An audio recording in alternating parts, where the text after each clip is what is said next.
Hello, I'm Stephen Englander. Thank you for joining me tonight on our little business show. I'm going to get straight to the point, and it's to do with Marcus Rashford.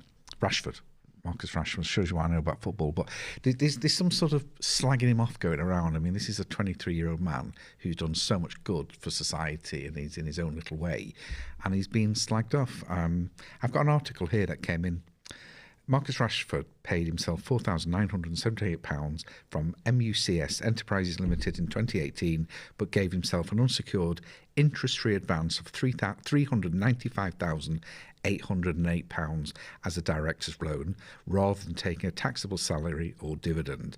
So that what people are saying is that he's actually tried to get away with paying tax. As an accountant, I didn't understand that, because in general, if you, as a director, borrow money from your company, you're going to be paying 32.5% tax just on that loan, which you'll get back when you pay the loan back, but you're still paying tax on it. So it's sort of like going back from years ago when a loan could stay in the company for years and years and years.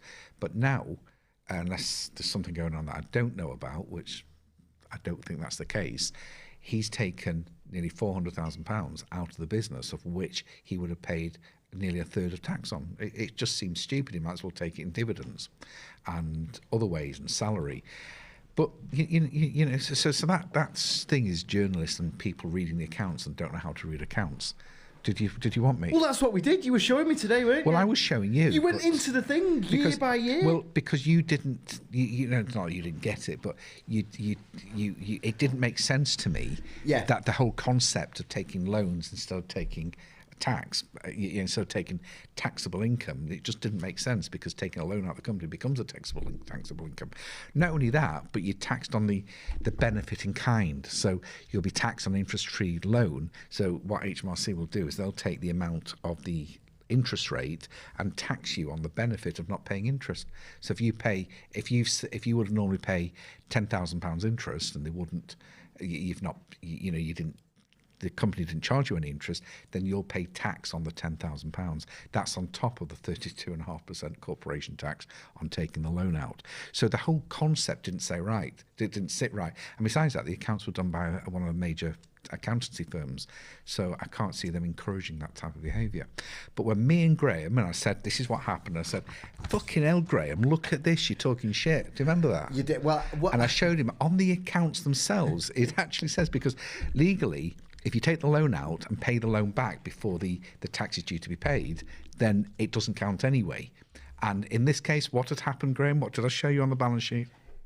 You showed me to the penny. So there it was. That he paid it back, and he paid it back. It really wasn't hard. He paid it in the required time, so he probably bought it. Don't know why. Sorry, he probably borrowed the money for some reason, but he paid it back. And not only that, I've just popped it back up on the screen so they can see. Yeah. It says there 2018. That's what's going on social media. Yeah. It was 2017 that exact amount came from. So they couldn't even be bothered lying properly, could they? They've just seen the number at some point and gone, so, oh my God. Not really knowing very much about football, and only know Marcus Rashford see through on television about helping school meals. 23-year-old boy, 24-year-old boy. Good on you, Marcus. You've done nothing wrong. So all you trolls out there, go with it. But if anyone out there, as you know, that run their own business, because it goes on all the time, it can be, there are advantages in having a director's loan account. So if you do have a director's loan account and you want to talk about your director's loan account, then let me know and we'll see if it's set up properly. Yeah. Sorry, you want something else? I've just noticed something. Yeah. So that I didn't actually design the thing behind you, between the spreadsheets. But if you do look at it, there's actually Morse code behind you that's just going, ooh. You see the 3 dashes? Look behind you now, you can see it. Do you want me to turn around? Yeah, go on. You'll see what I mean. You see see, dash, dash, yeah, dash, and that's... I thought that was you pebble dashing something again. Ooh, stop judging me, Aidan. I don't know what you're talking about. Well, honestly, you just talk crap. It excited me, the secret messages that we've got going on in the... do you know, it's funny you should say that, because our little internal group on WhatsApp is the Illuminati, isn't it? So we talk to each other about this WhatsApp group where we're all members and we call the Illuminati group. Is that what you're trying to say? No, I thought that was the thing we don't tell. We're not supposed to tell people about that.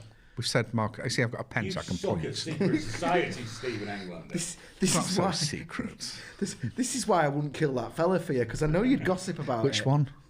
One of the many times you've asked me. I've got a whole list. Yeah. Believe you me, it's a telephone book. And I say every time, not because I don't need the money, but because you just couldn't keep your. Do you know who's on my list now? What? People. I mean, you know McDonald's? Yes. I think they're a shithead organisation. I think they peddle poison. I quite happen to like the poison. Yeah, I know. But what happened was, a few weeks ago, I went to McDonald's because, you know, it's poison, but I quite like it. But I'm not supposed to eat it. So I thought, well, this one day, I went in, I had a cup of coffee. That is all I had. Melanie, that is all I had. I only had coffee, 2 sweeteners and milk. And, right, yeah. So... just in case you didn't know, hey, what's his name? Graham is making out that I'm an abused man because I'm getting into trouble if I have McDonald's. But the point is, I went into McDonald's and I had a cup of coffee and I was making some phone calls. Do you have to? So I was making some phone calls, returning some calls, checking my emails, doing all sorts, and I ended up being in McDonald's with my cup of coffee. And I used the toilet, and I was there for 1 hour and 40 minutes. And, you know, I got a parking ticket from them. I mean, the car park was like 3 cars in it, and they sent me a parking ticket for £50. Yeah, you know, that's a great way to keep company, isn't it? It really pissed me off at £50. And not only that, but they sent a photograph of my car in McDonald's car park, which led to me being accused of eating all sorts of shit. So McDonald's, I am going to boycott you to the point where I've at least saved £50 by not spending on your coffee. And not only that, it's probably going to be more than £50 because you're probably tripling up. So I reckon I'll get to £75 and then I might go and have some coffee. But I won't go into that branch near the fort in Cheetham because I think it's disgusting. Do you think it's part of a bigger strategy? They're not earning enough on selling us the crap they sell us. They've got to now con us with the. I love that. Like, I love how like indignant and how like angry you are when you've got this huge room just around the corner you could have gone to at any moment. I know I can sit here for free. And they make me coffee, and it's not as good, but, you know, there you go. But, you know, it's nice to get out sometimes. And... I bet there's a sign as well. I bet there's a sign saying... There probably, but I never saw it. It's probably tiny somewhere. But anyway, I have had... What are you laughing at? You look in the mirror, you can't always see everything. So I'm sort of like... talking to some people at the moment, and it was quite interesting because we're talking about grown up big business, and it's something, you know, something that made me realise all of a sudden that I'm effectively a trader, because what a trader does is they sell their jam on the market for £1 and they make 50p, so they're always making a profit. Because I was talking to this guy that's running a PLC company and they're turning over millions of pounds, and they managed to lose £3 million 2 years running. And I thought, how the hell do you lose £3 million, especially on that sort of turnover? And you know, they got 500,000 back in tax credits, which I thought was pretty good. But it just seems it's so I actually complimented him on doing so well, and then raising another £3 million from additional share issues. And I thought, you know, it's a good coup this. Let's float a company and make lots of money, but not actually make any money. But then I began to realise, because I thought I wouldn't be in a business that's not making a profit. And their attitude is, well, we're not looking to make a profit. We're looking to develop the business. We're looking that in a few years down the line, this business is worth hundreds of millions. And I thought, you know what, they're right, because a lot of us out there, we don't look at our brand, we don't look at our business potential.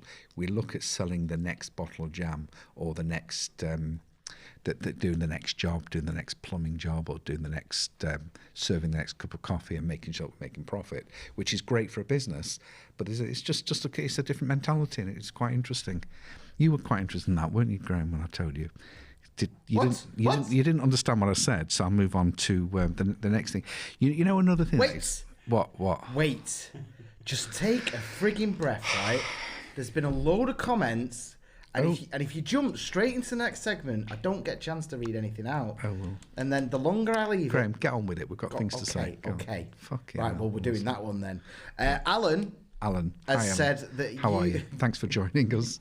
He says, Stephen England Yes. to appear on the new PC version of Super Mario. So I want it. Yeah. Is there anyone said anything else that makes any sense? Or Total Utter Nutter has told you Yeah. that sweeteners are worse than sugar.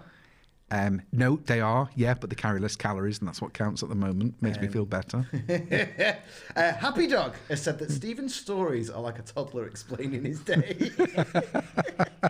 We mix in different circles. Happy Dog. Anything else? Well, Happy Dog has also been to McDonald's, and he knows you can't park there. He Well, I knows. didn't. He knows. I didn't. But I'm still not gonna go for a while. Alan is raging on behalf of you as well. He's not happy with the 50 quid. I hope No. he doesn't do anything. We should probably, just say, hey, just don't do Do you know? anything. I've just It's thought all of where I right. can get that money back. What's that site that you send pictures to? What are you talking about? I can expose myself and send pictures in. I'm not managing your OnlyFans, man. Please stop asking. OnlyFans, that's it. I'm not doing So your OnlyFans. another way that businesses don't actually look after themselves very well. They don't actually exploit the things they could do to actually make more money for themselves. And that's a form of data mining, because in people's businesses, there's a load of opportunity, and it's within their customer base and their supplier base and basically everyone they know. So what you should be doing is look at the people you deal with and see what really matters to them. So maybe put on an event, maybe talk to them, just engage with people, because it's not just about selling your products. It's about getting to know people, engage with them, and seeing what people want. This is part of what I'm doing now, is to sort of put my money where my mouth is, to invite people into interviews, to get to know people, to talk to them. And I think you end up doing more business that way. Remember, one good customer, one good client is probably worth about 10 average ones. So you know what you should be looking for. So just go through your data. I mean, if you don't even have a database, get a database. There's ways of collecting information from your customers, whether you're online or whether you're the old way of talking to people day to day, or a bit of both. Get on the phone to people. In fact, I've got a studio audience. I'd just like to say something to someone. Anthony, you've been in business a long time. Do you agree with that? I do. That's all I wanted you for. Thank you very much. So, something the IOSS import one-stop shop. I don't know if anyone's heard of it. I said to Graham before that this is to do with exporting when you're selling goods on eBay or you're selling them online. That there's been so much turmoil, but the country's calming down. Things will calm down, and things will go into a natural. It'll find its natural pathway. So don't worry if you're not that sure of these things. But there's been quite a few clients asking me and talking to me about this problem with exporting when they're selling goods to other countries. And the basic rule of thumb now is before the 1st of July, you had a situation where if you were selling goods in Germany, you had to have a German VAT number. If you're selling in France, you had a French VAT number. So now what they're doing, you can have the one-stop shop, and as long as you register, you can do it online. It's a simple form. If you're not sure what to do, let me know, and I'll talk you through it. But you can basically register, and you can just declare everything on a single monthly VAT return. As all the goods are, as long as you're not selling consignments out more than £135, you don't need to register for VAT in different countries. So if you want more information on that, because there's a few little rules to it, but most people, it's just a straightforward case of registering. So if you're selling goods to the public online, then through Amazon or wherever, then you can do this. And if you go to the post office, you just fill in a form there. So there's different ways of doing it, but all you need is a registration number.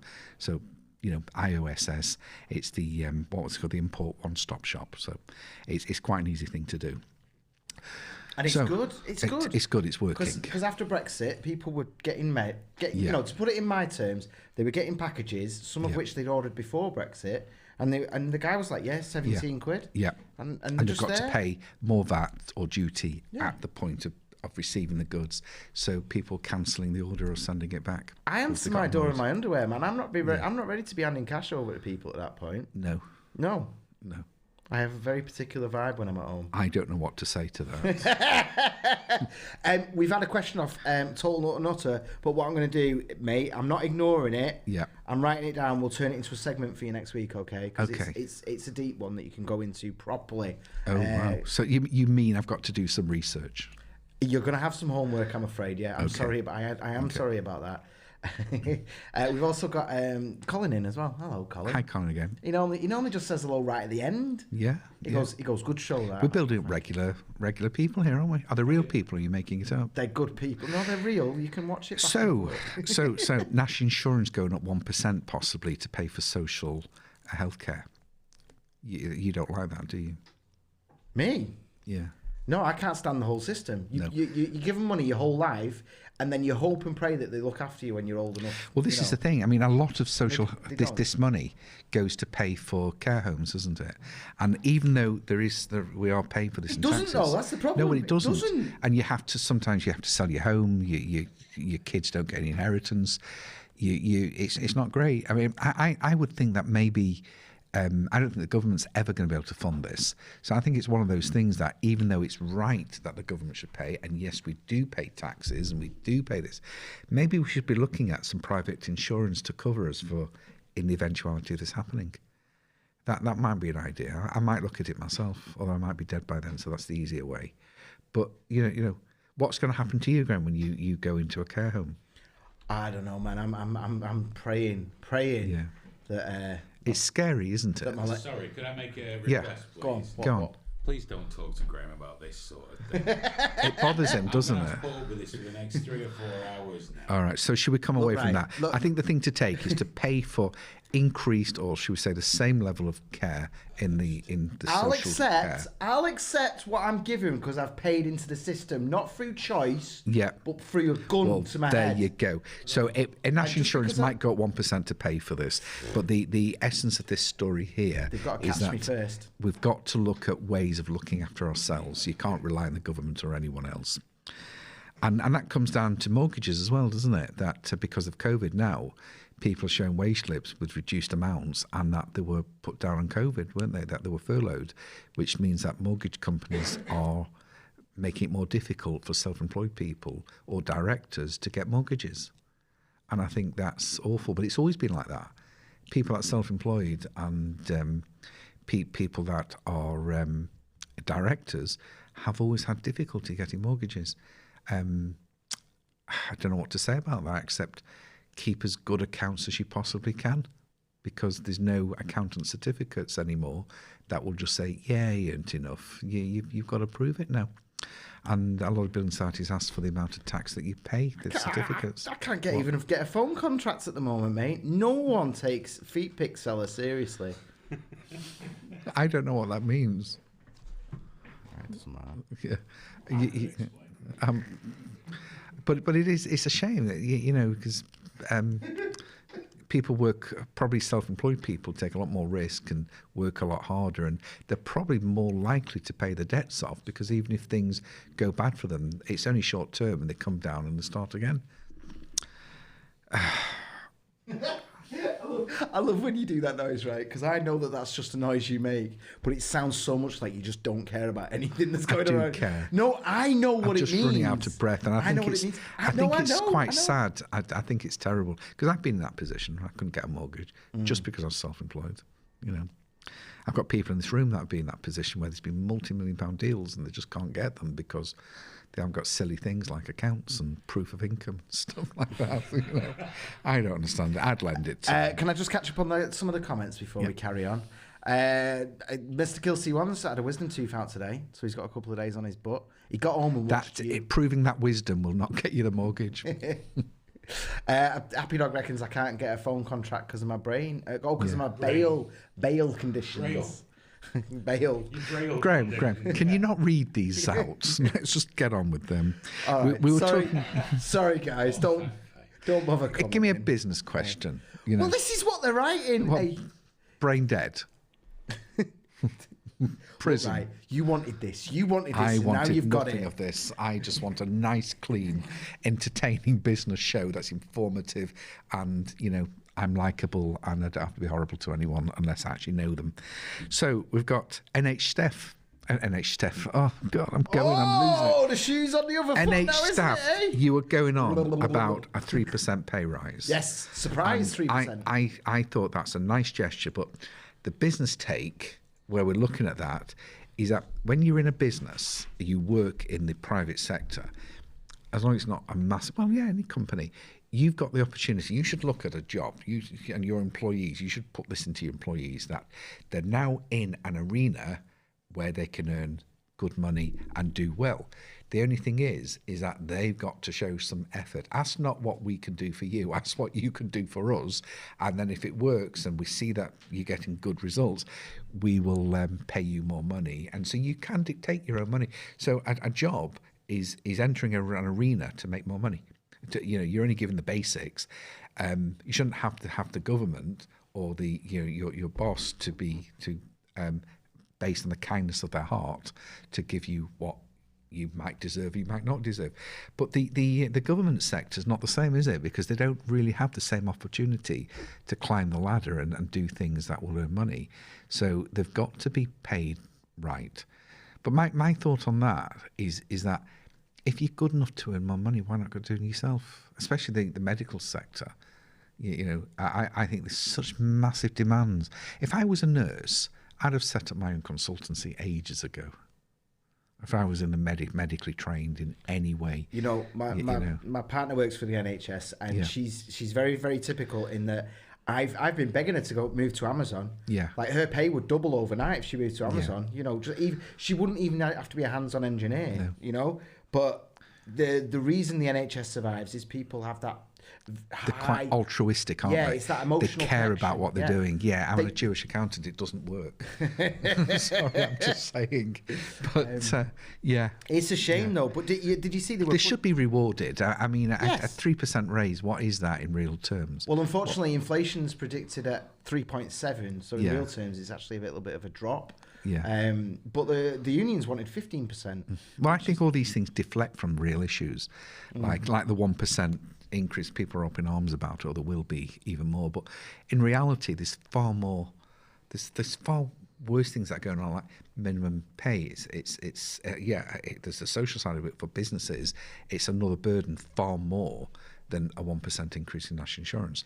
There's petrol, there's cigarettes, there's drink, there's all sorts of massive big taxes that really are a lot more onerous than a 1% increase in national insurance that amounts to a couple of quid a year for most people.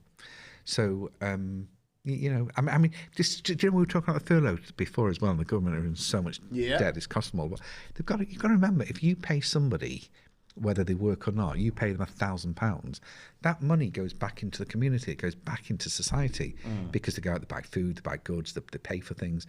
And on each level of spend, there's an element of VAT and tax that goes back to the government. So even though the government had paid out hundreds of millions of pounds in furlough, they've probably had it all back now. Disgusting, isn't it? Well, that's the thing. If it goes out of the country, that's different. But then there's a lot of money coming into the country as well. Money's not what people think it is. And on one of our up-and-coming workshops, we're going to discuss what money really is. So do go online and book one of our event sessions. So do have a good time with that, and we can talk about things properly. What else have you got here? You've got a tax on sugar and salt. Yeah. More intervention. Yeah. Hey, nanny government and all that. Do you think there's anything wrong with a nanny government? Oh, I do. Yeah. Okay. Look at, not you, because you're very slim and you're very fit, but look at most of the rest of us. We're overweight. We're out of condition. We've got heart problems. We've got everything else. We clearly can't regulate ourselves. Yeah. No. Just. Well, that's the price of freedom, isn't it? Well, I mean, it doesn't have to be. The sugar tax doesn't help. Well, if you get rid of sugar, and it's a step in the right direction. It's at least they've acknowledged that there's a problem and we have to do something about it. That's what it's a step towards. 100%. Do you like that? No, I don't. You're the fascist. Well, look, as long as you've got a nice telly, nice car, nice house, go out and have reasonably nice food. And you can't have it though, because there's no sugar or salt. Yeah, but let's take it out of our diet, and we won't feel. You can, because you wadded. I'm not what. But little people like me with this sugar and salt tax. If you worked a bit harder. That's my 3 meals a year. Took your fiscal responsibilities sensible and responsibly, and you'd be fine. You want to do things like sit around all day telling people how to do things. Well, do you know, I think it's very important. I think this is very important. I'm glad that you already are setting the example of not eating too much in the way of sugar. But this is it. This is it. Let it get regulated. Let somebody else take the responsibility for me. Sugar-free biscuits. Yeah, this is why you. Salt-free crisps. You're on the side of this because you want everyone to be using that because you've had all this banned from your life, haven't you? So you saw this tax and you were like, great. I just think... It can all be miserable. No, I was trying to say that I think that other people in the government should take responsibility for me and make me healthier and happier and wiser. Stephen. Yes. You will, without salt and sugar, I know you. I know you quite well. You will not be any fucking happier. You'll be abject. But you know... I've seen you when you've been on the salad for a day. You're practically suicidal. Anyway, I've just grasped you up big time. I am sorry. It's not a lot. It's only taxing the ingredient. It's not the whole Mars bar, is it? So it's no, it's nice, but yes. Let's move on from that because it's only a little bit of tax, and I agree with it. Vaccine passports to pubs and large events. What do you think? I think you should do, I said it the other week, that you should do what your customers are happy with. So if your customers feel safer by having these vaccine passports, then have it. I mean, you've got the phone. Go on, I'll have a chip. This is the problem. I'm no problem having a chip, and I'll just walk in to any event, and they can go scan it and buzzes if I've not done what they do, and I go and do it, and who cares? Well, do you know what though?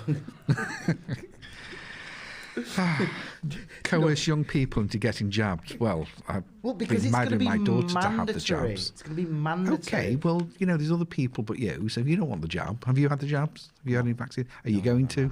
No, because of this. I'm not having it until this stuff's cleared up. Until it's an absolute, complete choice, I'm not touching it. Hayden, are you having the jab?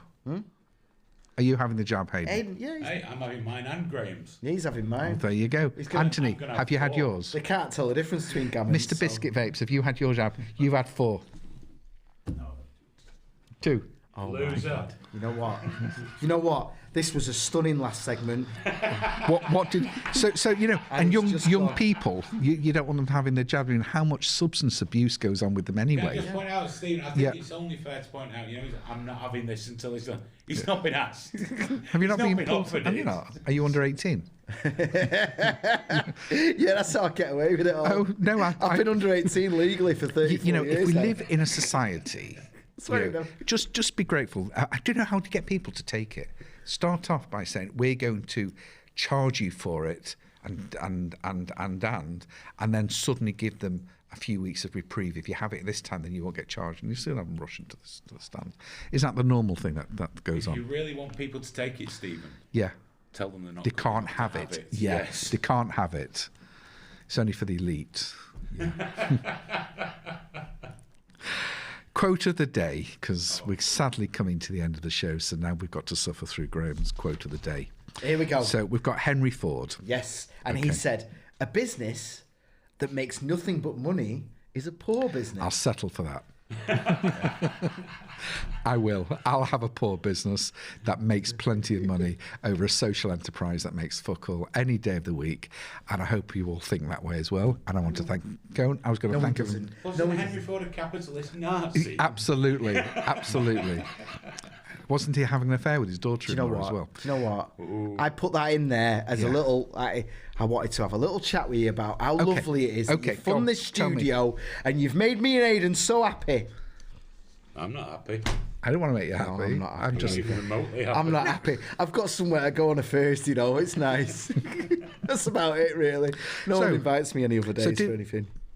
What's this? Show invite, Daily Mail. What have you done here? No, that was the thing. You give me the wrong link. No, I said don't read that. That's why would you put it on my list? Show invite, and you give me a link to the dailymail.co.money small business article. I saw a Daily Mail story that was an interesting person that's doing, what's it called where you rent a house or a room, but you do it like privately on the internet. What's it called? That website?